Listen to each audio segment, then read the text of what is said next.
இல்ல நண்பா, வார்த்தையை சொல்லி சொல்லி தானே என்ன கட்டிப்போம். என்ன நண்பா இப்படி பேசிட்ட? எல்லாம் நீ உருவாக்குனதாடா. பஞ்சன்ஸ் படம் வந்து நம்ம விஜய் ஆண்டனி ஒரு படம் நடிச்சிருந்தாரு. அது அந்த அந்த படத்தை பார்த்த மாதிரியே தான் இருந்துச்சு. ஆனால் அந்த பொண்ணுக்கு வந்து பாராட்டிக்கிட்டே இருக்கணும் சின்ன வயசுலேருந்து. அந்த அந்த மாதிரி ஒரு கேரக்டரு. அந்த அந்த கேரக்டரை பார்க்குறப்ப நமக்கு அந்த தனி உருவம்ல நம்ம அரவிந்த் சாமியை பார்த்த மாதிரி இருக்கும். அது ஒரு மாதிரி நல்லாவே எடுத்திருக்காங்க. ஆனால் நிறைய இடத்துல வந்து செம்ம லேக் ஆகுது. எதை நோக்கி போகுதுன்னு தெரியல.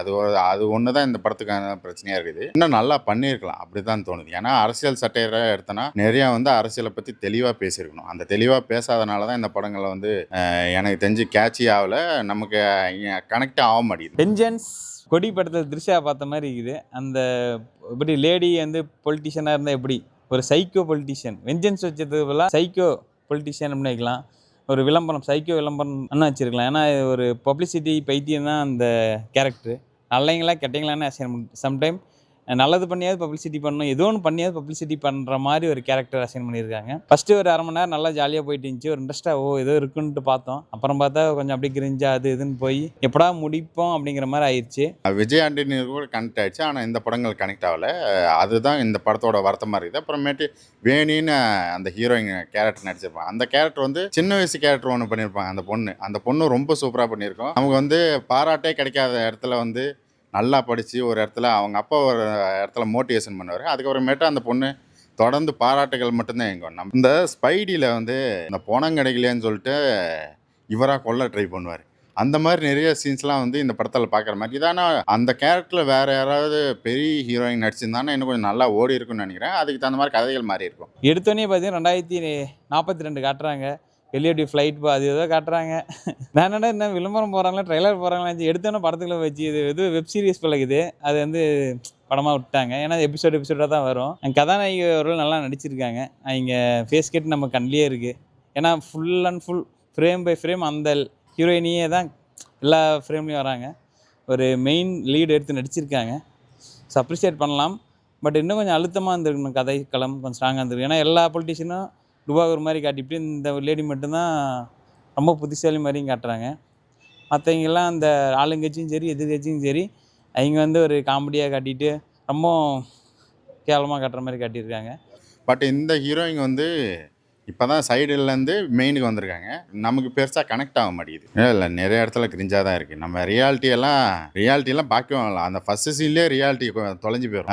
2042 ஏதோ சம்திங் காட்டுவாங்க.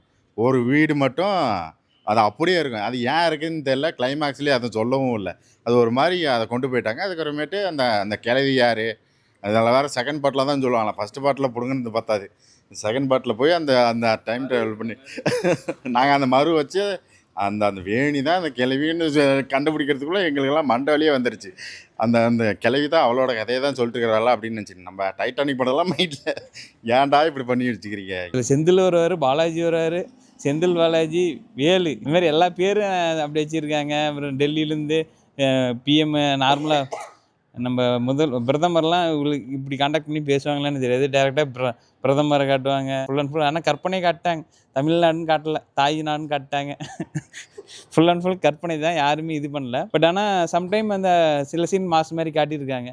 அந்த குழந்தைங்களுக்கு வந்து கெட்டது நடக்கும்போது காப்பாற்றுற மாதிரி சில சீன் நல்லா தான் பண்ணி நல்லா இல்லாடிங்குது. அதான் ஒரு டைம் நல்ல பொலிட்டிஷியன் மாதிரி இருப்பாங்க, கெட்ட பொலிட்டிஷியன் மாதிரி இருப்பாங்க. அந்த குழந்தை இருக்குன்னு சொல்லுவாங்க, அந்த குழந்தை அவங்களுக்குன்னு சொல்லுவாங்க.